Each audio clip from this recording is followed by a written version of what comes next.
Albuquerque, New Mexico. On August 28, 2022 at 11:14 p.m., Albuquerque police received a call from a Valero gas station employee reporting a vehicle parked at the pump for several hours with the driver obscured by dark tinted windows.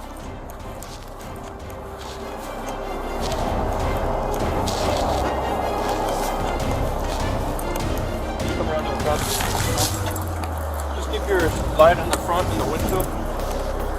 Got a knife from the center console. There's open containers. You can't charge the 47 and give it up.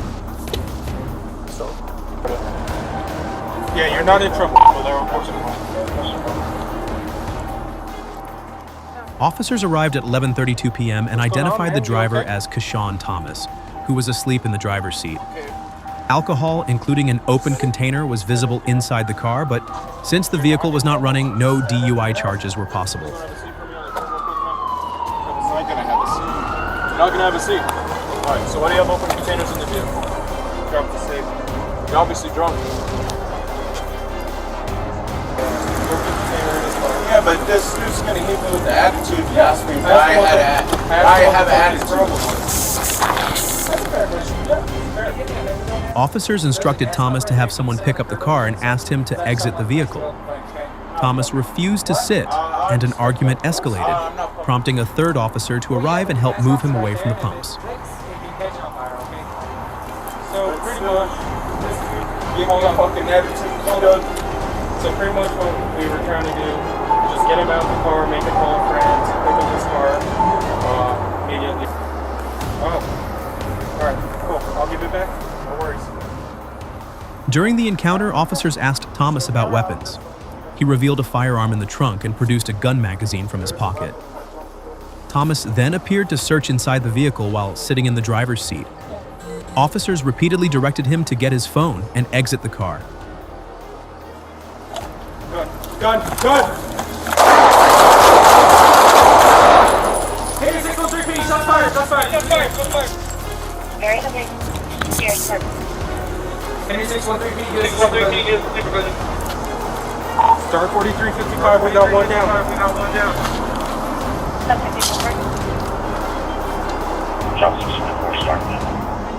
You guys good? We're good. Wet check. After about 30 seconds, one officer noticed Thomas had a gun.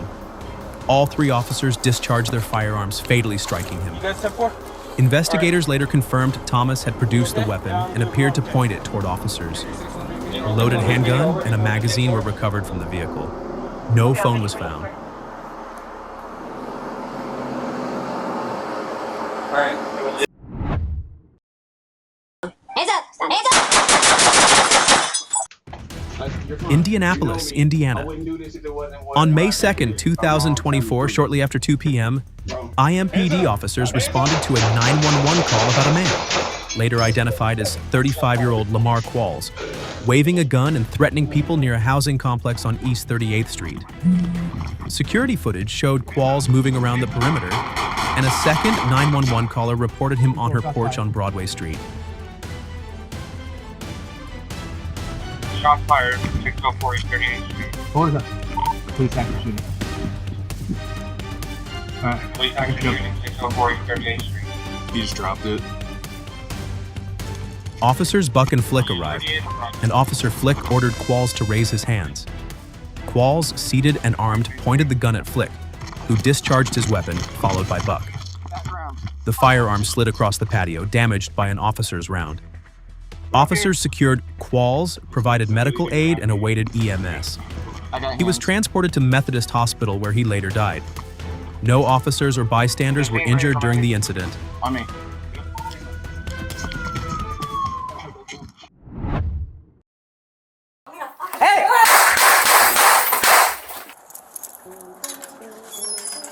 Long Beach, California. On November 8, 2023, around 8:57 a.m., officers responded to a stabbing call on the 300 block of 69th Way. Dispatch reported a male suspect had stabbed his mother, who was hiding with another uninjured relative. Upon arrival, officers confronted the suspect inside the residence holding a knife. When he refused to drop it and advanced toward them, an officer-involved shooting occurred. Eddie! Hey, Long Beach Police Department, man, put your hands up. All right, man, do me a favor. The preliminary investigation revealed the mother sustained non-life-threatening injuries from the stabbing. Drop the knife.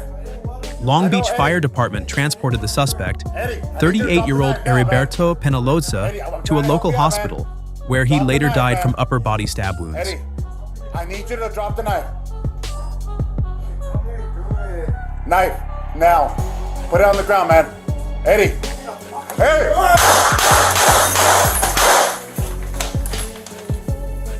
Eddie, drop the knife, man. Drop the knife.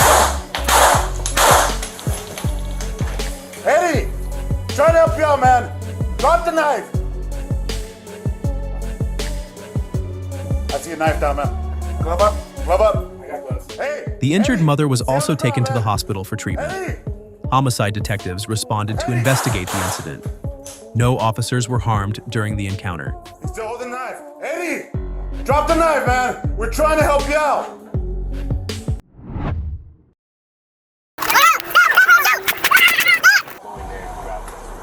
Washington, D.C.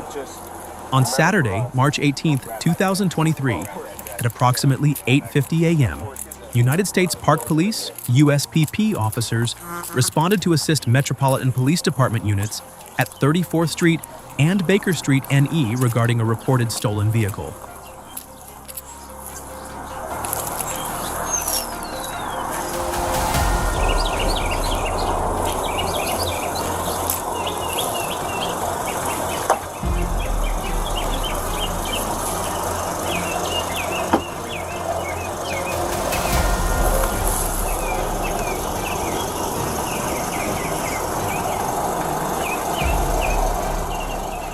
When officers attempted to detain the driver, the vehicle suddenly fled the scene with one USPP officer inside.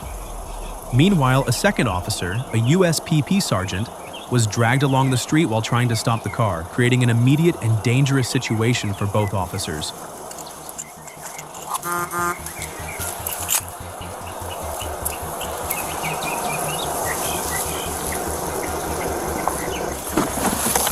Police! Don't move! Don't move! Don't move! Don't move! Don't move! Don't move! Stop! Stop! Stop! Stop, man! Just let me out! Let me out! Stop! Stop or I'll shoot! Stop! The officer inside the fleeing vehicle repeatedly issued verbal commands for the driver to stop, but the driver failed to comply. Facing imminent threat to life and safety, the officer discharged their firearm at the driver. The driver, later identified as 17-year-old Dalaneo Martin, was struck by gunfire and pronounced deceased at the scene. Law enforcement recovered a firearm inside the vehicle after the incident.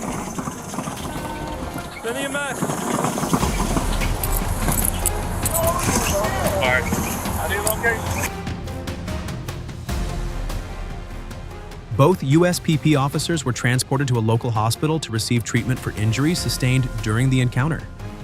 Authorities are conducting a thorough investigation into the events leading up to the shooting, examining both the driver's actions and the officer's response to ensure all procedures were properly followed and to determine the full circumstances surrounding this tragic incident.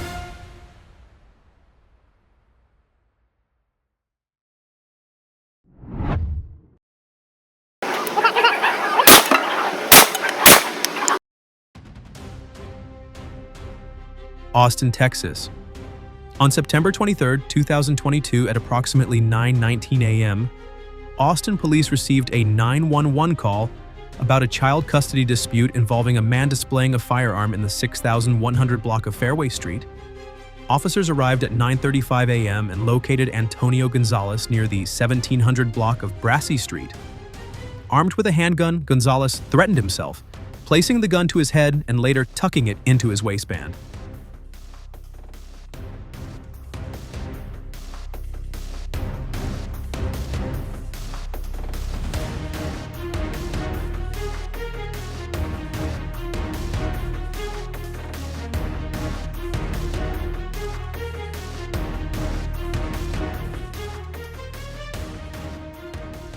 officers attempted verbal de-escalation, urging him to lay down the weapon while repeatedly assuring him they wanted to help.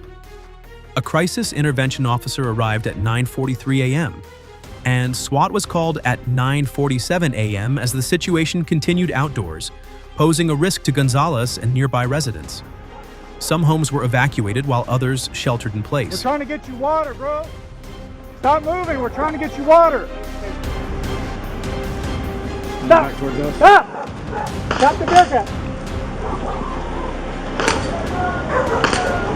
Get back. Get back.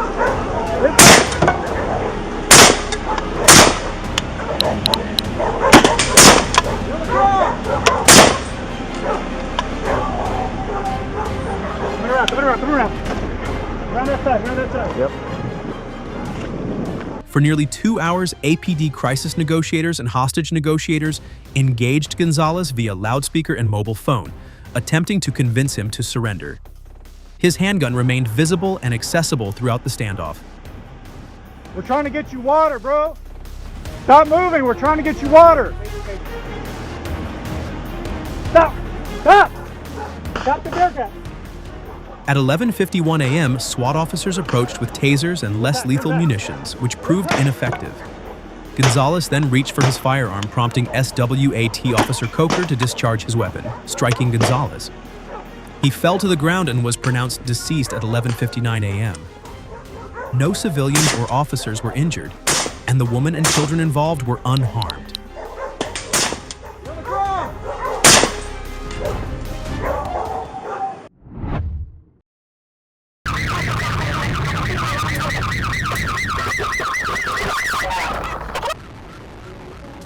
Santa Fe deputies chased 51-year-old Barbara Arellano after she tossed items from her car on I-25.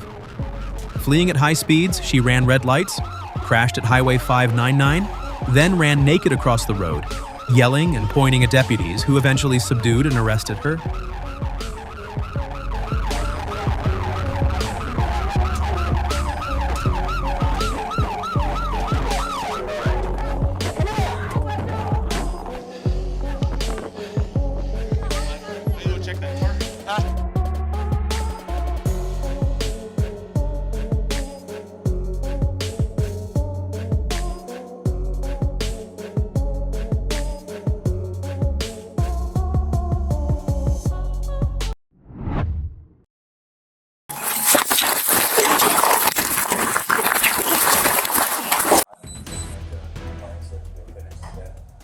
Youngstown, Ohio. On September 14, 2023, 27-year-old Keyshawn Sims entered the Youngstown Police Department lobby visibly agitated. An officer assigned to the auxiliary office initially attempted to engage Sims calmly, but the situation quickly escalated. You have to make an appointment with the chief to see him.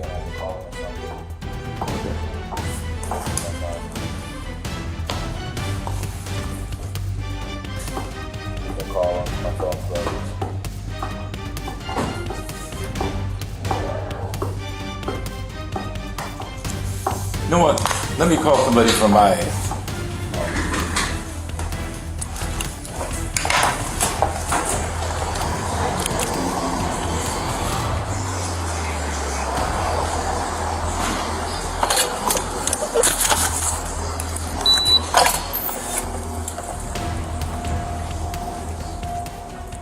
Sims became increasingly confrontational, and a physical struggle ensued. During the altercation, Sims assaulted the officer and attempted to seize the officer's firearm. Backup officers arrived promptly, intervening to subdue and handcuff Sims, bringing the immediate threat under control. Make you leave? Yeah. You called me retarded. Say that shit again. You're mental.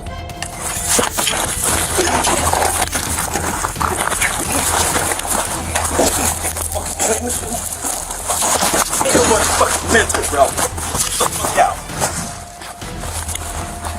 Think I'm playing, bro? Huh? Ain't nobody fucking mental. Fucking call somebody so I can fucking talk to someone. Get off me. Say that shit again. Say that shit again.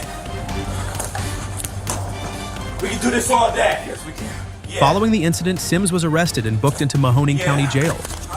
He faces multiple charges, including aggravated robbery, a first-degree felony, 2 counts of assault on a police officer, a 4th-degree felony, and misdemeanor charges for resisting arrest and obstructing official business. At his arraignment in municipal court, Sims's bond was set at $100,000, and he remains in custody pending further proceedings. Bullshit. I got something for you Monday, boy. The officer involved was taken to St. Elizabeth Health Center for medical evaluation and has since returned to duty. The Youngstown Police Department issued a statement indicating that they are carefully reviewing the incident and are evaluating whether additional training and updated de-escalation protocols are needed to better equip officers for handling high-stress, confrontational situations in the future. Watch.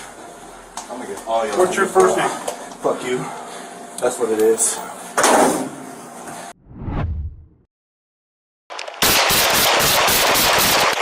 Hey, what's up, man?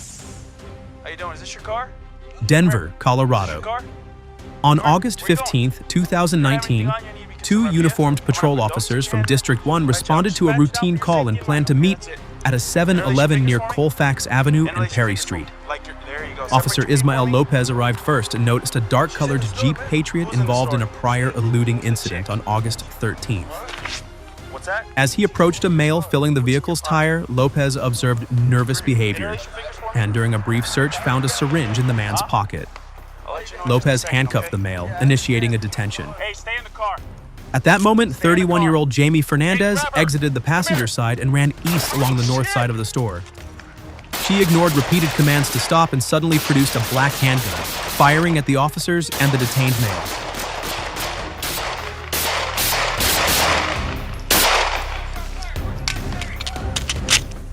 She's still up.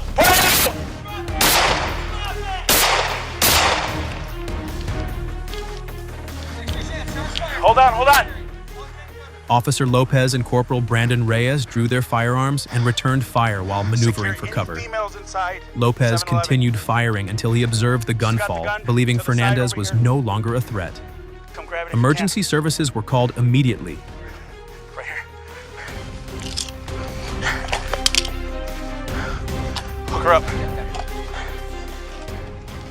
Officers recovered a stolen caliber Ruger LCP handgun with no live rounds in the chamber or magazine, though a second magazine with 6 live rounds was in Fernandez's purse. Forensic analysis matched spent cartridges and 1 fired round that struck a nearby business to Fernandez's weapon. Fernandez was transported to a hospital and pronounced deceased.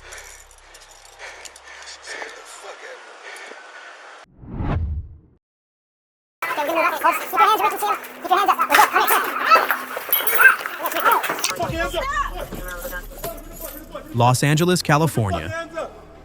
On August 12, 2023, at about 8:17 p.m., Olympic Division patrol officers responded to a call of a man with a gun inside a convenience store on West 6th Street.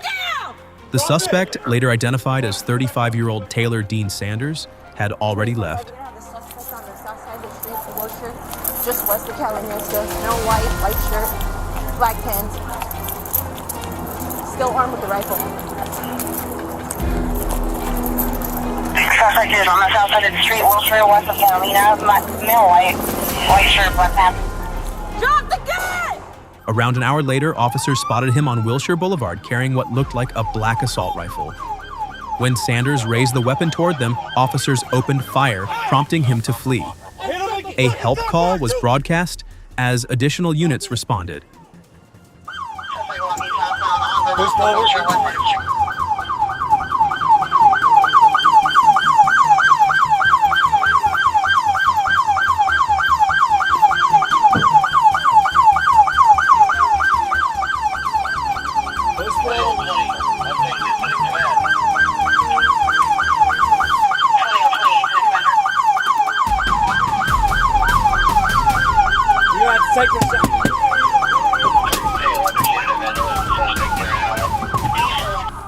Officers from Rampart and Olympic divisions tracked Sanders south on Vermont Avenue, deploying beanbag shotguns and 40mm less lethal rounds. Each time Sanders raised the rifle, officers fired in response.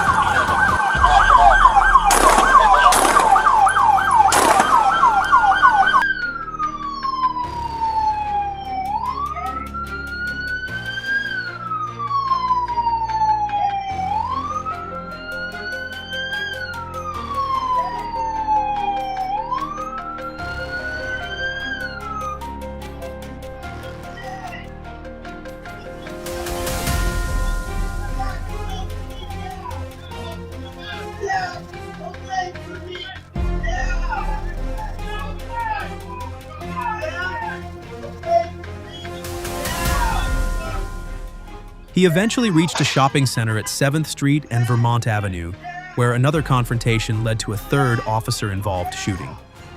Despite multiple attempts to stop him, Sanders continued until he barricaded himself in a stairwell.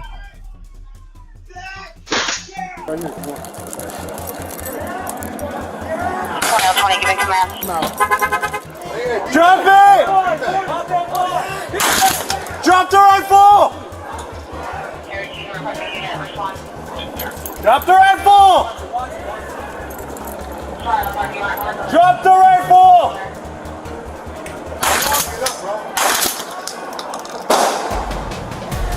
Drop the fucking rifle! Out. SWAT officers responded, and after a prolonged standoff, Sanders surrendered. He was taken to California Hospital Medical Center with gunshot wounds and listed in stable condition.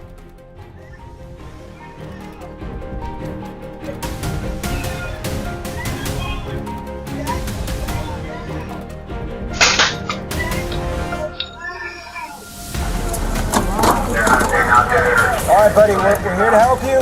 Just keep your hands where we can see you. Hold still, hold still, hold still. Okay, we're gonna move up. Keep your hands where we can see them. Keep your hands up. We're good. Come here. Investigators recovered 2 replica weapons, a black airsoft rifle and a butane lighter shaped like a pistol. Sanders was booked for brandishing an imitation firearm. No officers or bystanders were injured. Hey, you see that hand, bro? Relax your arm.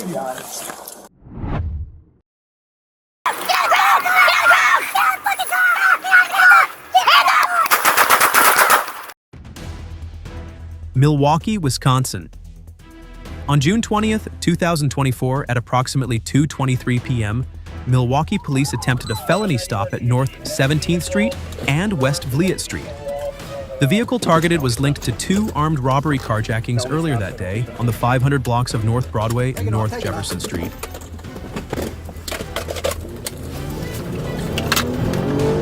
All right, they're taking off on us. Turn my light sirens on. 3233 for the air. We're now southbound on 17th Street. The white Chevy Trax, no plates, occupied 4 times, wanted for an armed robbery carjacking. District 1.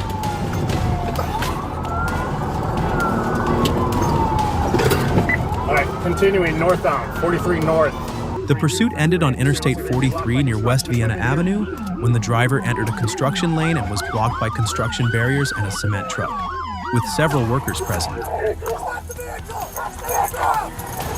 on the ground! Get on the ground! Get on the ground! Get on the ground! Get on the ground! Get on the fucking car! Get on the car! Hands up! Stay! Get on the ground! Hands! Officers approached the vehicle and repeatedly ordered the suspects to exit. The driver reversed, striking a marked squad car, and then moved forward and reversed again, placing an officer directly behind the vehicle. Another officer discharged his firearm, striking 2 suspects. Keep coming! Keep coming! Keep coming! Keep coming! Keep coming! Yes. Stop right there! Hold on! Just sit tight! One at a time! Stay with him. I haven't searched him yet. Turn around. Walk back towards me. All right, come to me. Come to me. Relax. Come to me. Stay in the car. Stay in the car.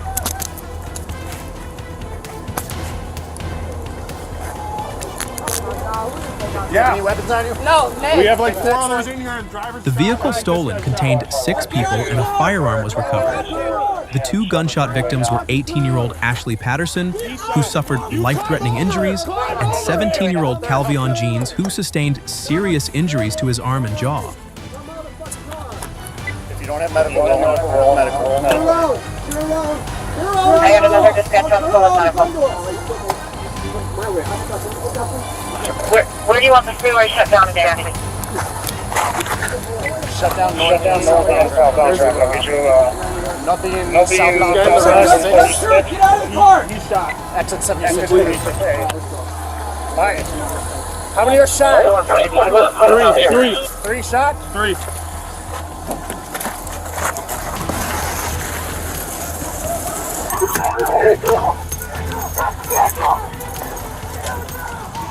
Tragically, Patterson, who was pregnant, lost her unborn child.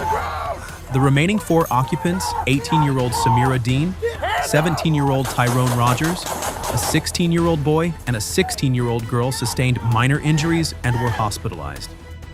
Prosecutors charged Patterson, Dean, Jeans, and Rogers with a total of 20 crimes. The officer involved remains on administrative duty pending review. Get out of the fucking car! Hands up! Hands up! Stay!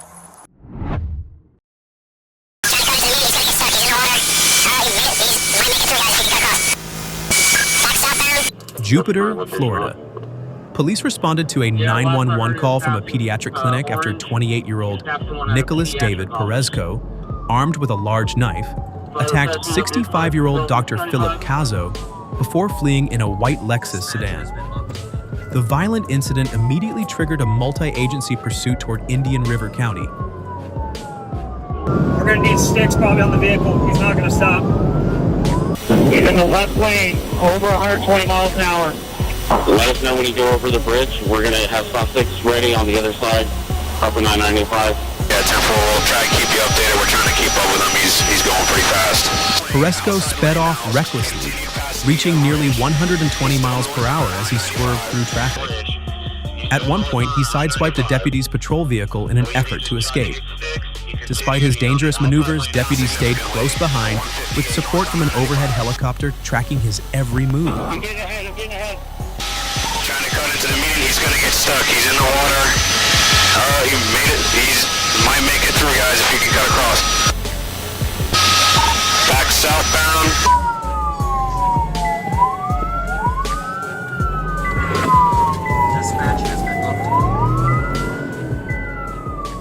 The chase came to an end when Perezco struck a watery median while attempting to turn around. Deputies quickly executed a tactical maneuver that disabled the Lexus, secured the scene, and took him into custody. He now faces charges of fleeing and eluding, while the aggravated assault investigation remains active. Subject on the ground, prone down. Stand by. Stand by.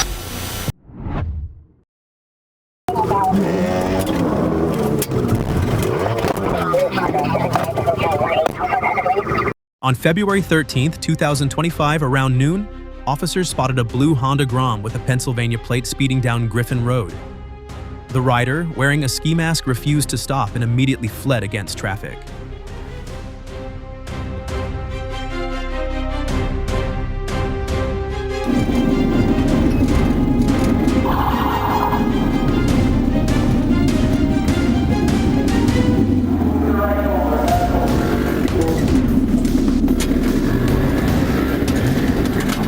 He weaved dangerously through lanes, made sudden U-turns, crossed medians, and even rode the wrong way on US 1, creating a serious hazard for other drivers.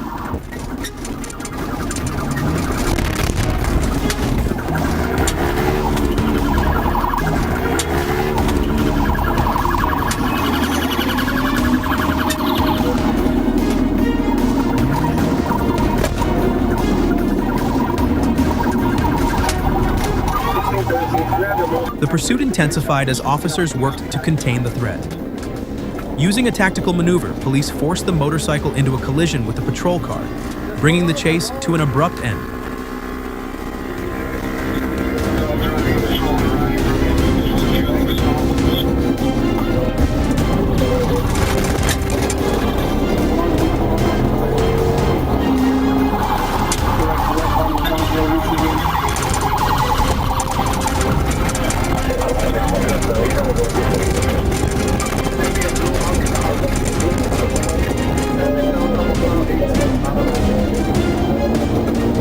The rider, later identified as 33-year-old Francisco Antonio Lizano, abandoned the bike and tried to run, but he stumbled and was quickly taken into custody.